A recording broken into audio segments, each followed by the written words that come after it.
It's me. And I'm gonna turn my car off and just let the windows down. Hopefully I'll be able to breathe. So I got some food. Yay me. Y'all like my beanie? It's from Never Stop Hustling the brand. Shout out to Mr. Fred.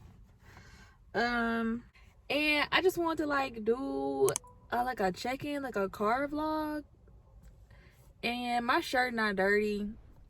This just a sticker that never came off. Oh, the cat's in the backyard. This just a sticker. I'm at home. I'm outside the house. But I did get something to eat from Crystal's. Don't judge me. I like Crystal's, but I don't eat like the Crystal burgers. I eat the I get like the Crystal chicks. I get like all the chicken stuff, so don't judge me. I also don't have my mic plugged in, so if the audio is not as good, or it may be good, I don't know, but yeah, my mic is not plugged in. So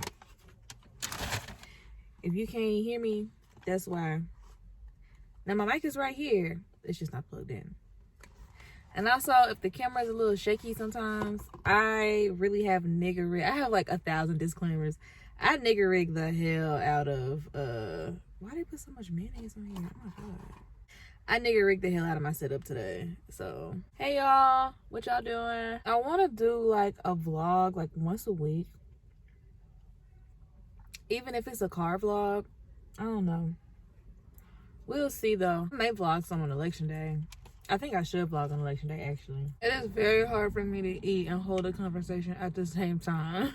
There's a lot of traffic on my street today, a lot of foot traffic too.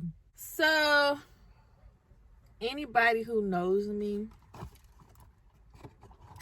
knows that I started my mental health journey in fall of 2013 while I was at school at Jackson State.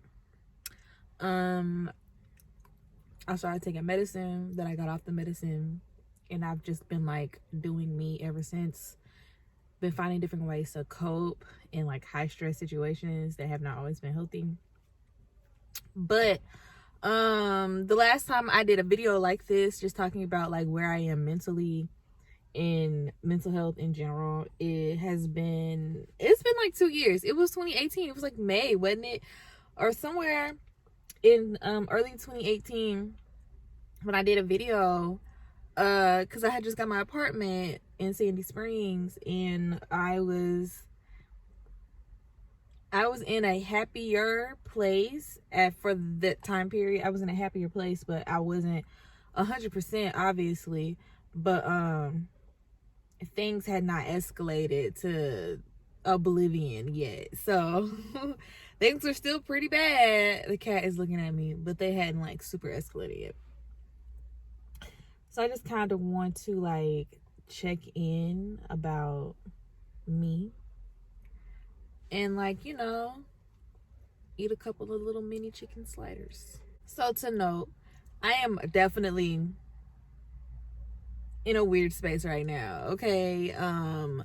I haven't been on medication since 2015, 2016. I think 2016 is when I officially was just like, this is not working. I'm not responsible enough to do this. So like 2016 was the last time I was actually on Zoloft, I believe. And then moving forward, I just kind of have been doing me in a sense. I don't even know how to explain it. Also, it's not that cold. My feet are freezing. I have on socks though, but it really ain't cold enough for this sweatshirt or this hat. But also, I don't have a wig on because I took my wig off. My wig is right here. I burped. And I'm not feeling her. I think I'm going to change my wig for later on today, actually. Helicopters, okay? I stay close to a hospital, so it's helicopter sounds like 24/7 over here. So yeah, I have like really bad depression and really bad anxiety. And my anxiety keeps me from doing a lot. My anxiety triggers my depression. And then once I'm done being anxious, my depression has settled in. So it's just like, I don't even know. but they are partners in crime in my life. Like, one will trigger the other, and the other will trigger the other. Like, but one thing that I've been talking about a lot is, like, I've had a lot of story times on my channel, but I haven't had a lot of conversation about, like, mentally where I was in those spaces and how they affect me now, because they still do affect me. Like, I am still deeply triggered by a lot of stuff, and, like, I'm a crybaby. Stuff makes me cry all the time, like random memories or things that remind me of things. Like, I can't deal with a lot of stuff, so I don't.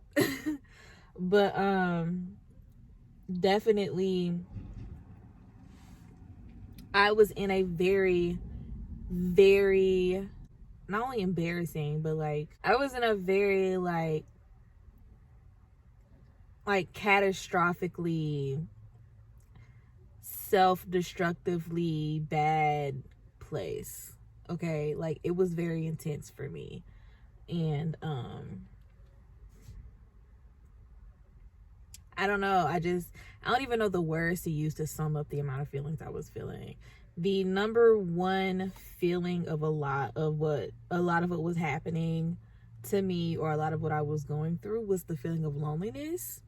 And it was just always hard for me to explain to people what that feeling of loneliness was, when I was in positions to have opportunities to build relationships, or I don't know, but I was lonely. I was very lonely in Atlanta. I spent a lot of time being lonely. I had a lot of work friends and regular friends. Even some of my classmates lived out there.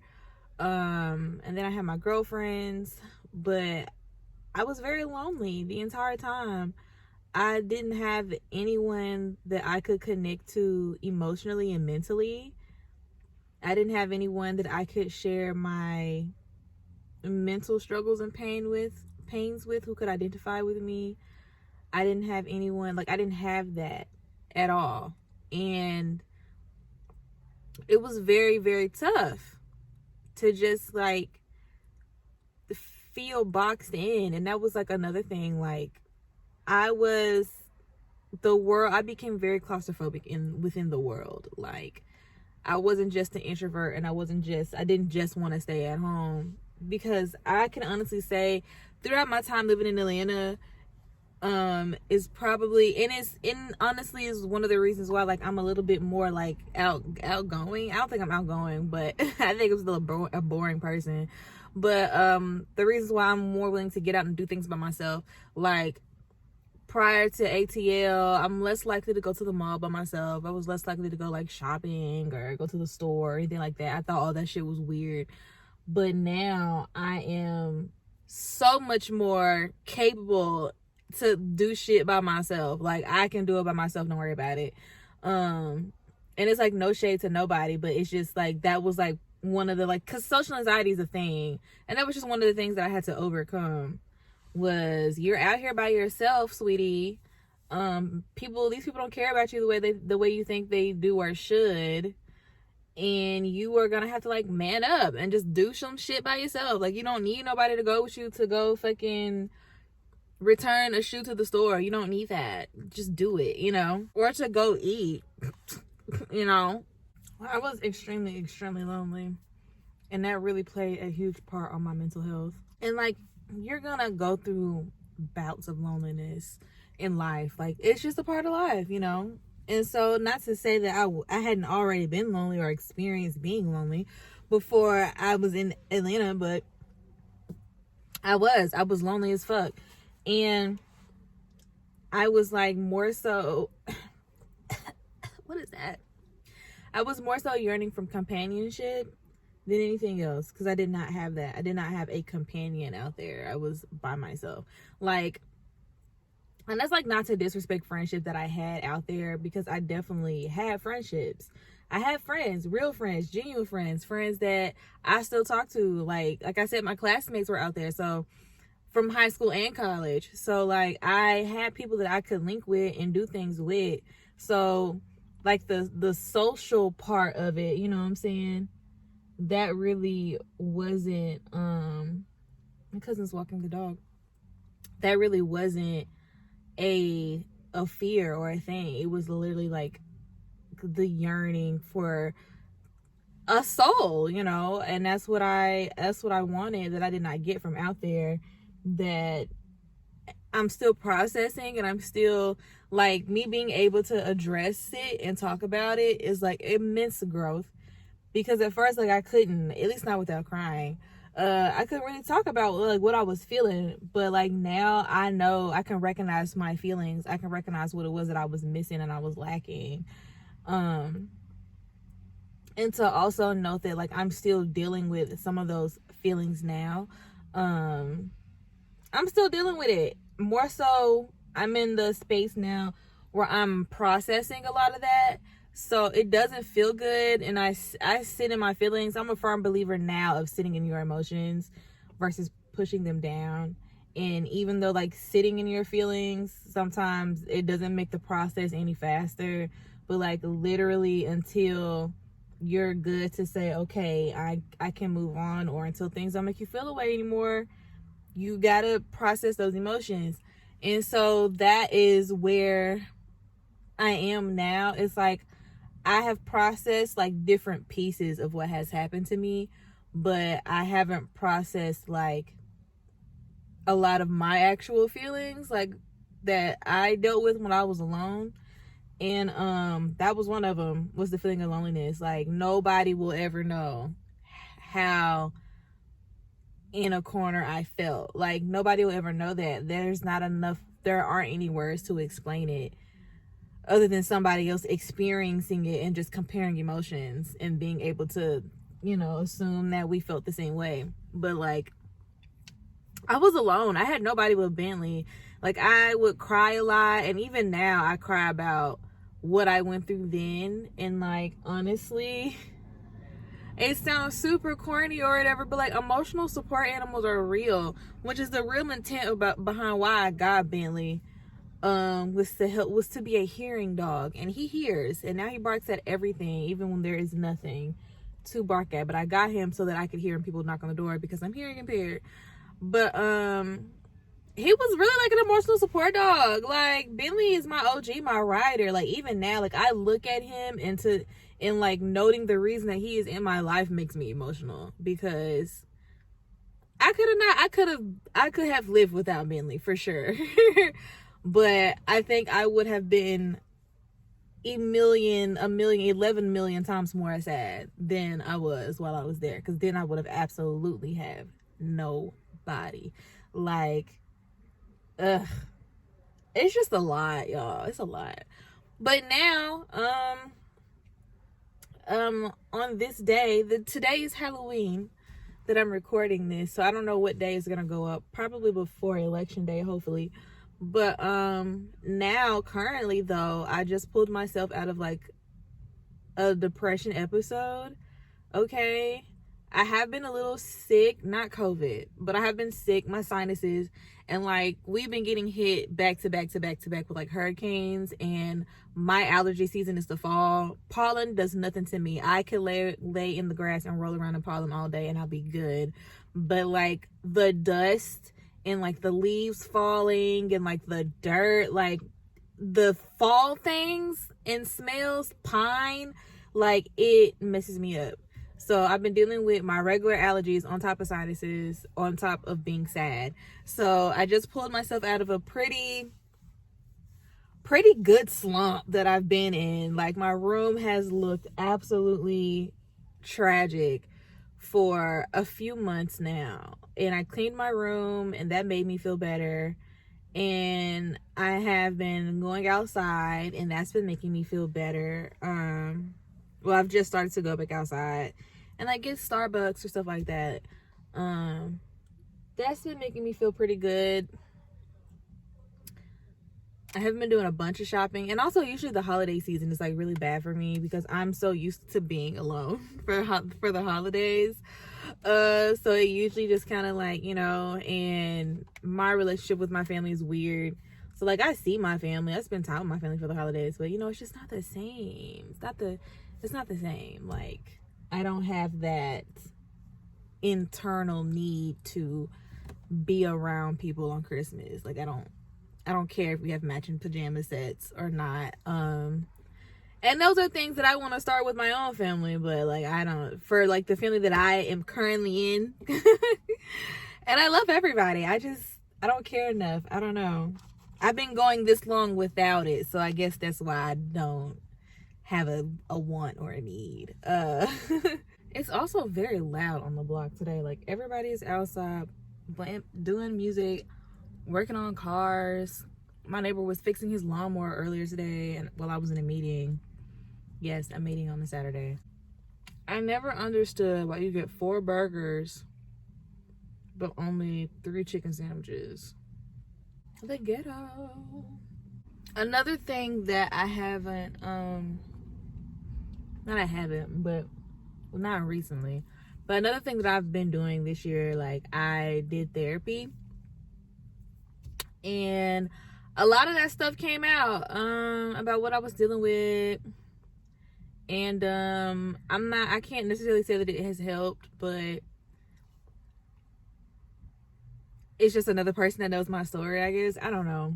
But therapy has helped me in other ways, though. Like, therapy has helped how I interact with people rather than like processing my own grief. But it's definitely helps me interact with other people. But yeah, so like, I did therapy and like talking about it, and I guess also having someone recognize that I have done a lot of work on my own, because I have, and she was just like, you have done a lot of work on your own, and the situation that you're in was like really messed up. So like, that was really, really nice for me to have that acknowledgement, because a lot of people don't really know what I've been through in an entirety. They know bits and pieces, and the bits and pieces that they know are like really messed up. But I don't know, like, I've come a long way from literally waking up every day, being angry every day, or depressed or sad, just some other feeling of happiness, and like experiencing happiness in pockets, or experiencing being normal in pockets. Like, I know I have a better chance of today being a normal day than yesterday or tomorrow. And so I'm going to maximize this feeling of joy and get something done or do something that I want to do. And then like immediately coming back, or immediately coming into it, or going home or going to work, like, I'm immediately introduced into like a high stress situation. Like, I would go from being cool with a little bit of stress, and really it was just the anxiety of knowing what I had to return to, but like, I was in a lot of high stress situations, okay, like extremely high stress, like the whole entirety of the year or 2.5 years or whatever was high stress for me. It was a lot. It was a lot. It was high stress. Like, it's just so amazing watching your pets just do whatever they do. Like, I've been watching my cat in the backyard just kind of like do cat stuff. But I was in a lot of high stress situations. Like, work was high stress, and then going home was high stress. But like, there are different variables of high stressness, or like being at home, or I don't know, like everything was just, when shit started to spiral, it really spiraled out of control. And like, it never regained any type of balance or normality at all. Like, it never came back. It never bounced back. And I don't know, when I think about why I'm not in Atlanta, is that like, that's also like depressing. But like, I don't know, I'm ready to move on with my life for sure though. My little cousin is here. But it's just weird. Like, all this has just been really weird for me. Getting over all this stuff has been weird for me. Talking through it has been weird for me.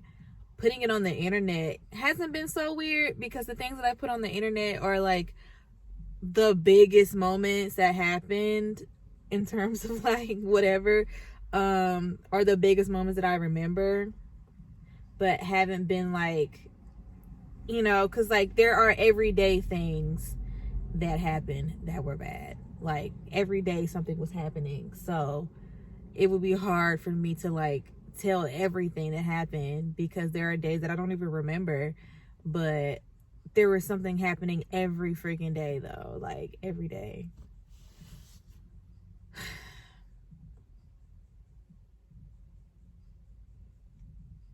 I really think my cat is just waiting for me to get in the house. Moving forward though, I'm in a better space than I was then, for sure. I'm not like healed or anything like that. Definitely in a better space. I process things a whole lot easier. Stuff doesn't hurt my feelings as much. I think I kind of grew like an extra layer of skin. But I am happier. I'm a whole lot more cautious and wary of people. I'm a whole lot less to take people serious now. And I think that's kind of bad that I don't take people as seriously as I used to, even if I really should. But like, I don't take anyone serious, and it could be anything. Oh, that cat got acrobatics, okay? She just jumped on top of the fence. Like, this has to be how she's getting on the roof. Both of my cats love to be on the roof periodically from time to time. But yeah, man, I'm in a better space. I'm still working through a lot of stuff.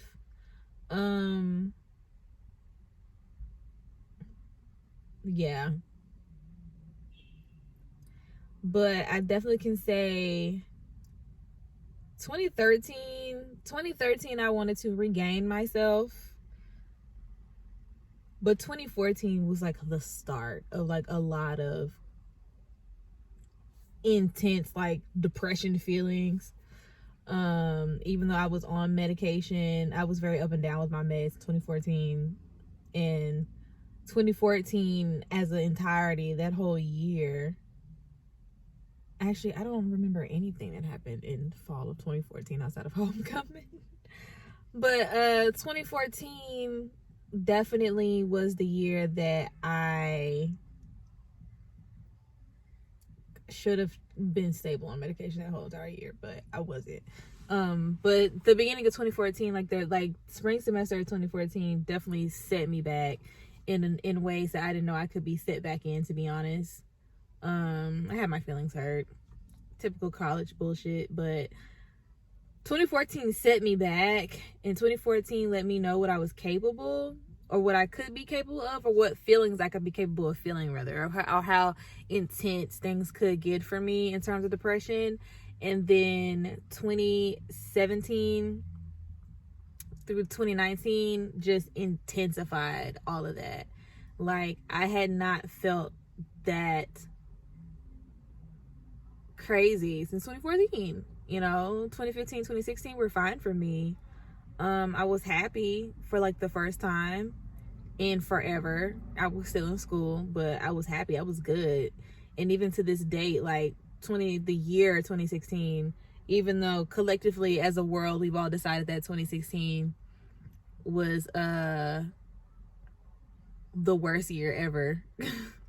But I felt good, Who is opening and closing their screen door? It is pissing me off. But 2016, as a whole entire year, I was good that year. So, I don't know, man. It's just a lot. But shit, that's it, I guess. I don't really think I accomplished anything with this vlog. I don't know if I shared anything that was useful into knowing who I am. But I'm happy I did it. Yeah, so I'm gonna go inside. I'm gonna pick a wig, and I'm gonna do my makeup, and I'm gonna film some other stuff for my channel today. Not too much, but I'm gonna film some things for you guys. And yeah, catch you guys in the next one. Bye. She's a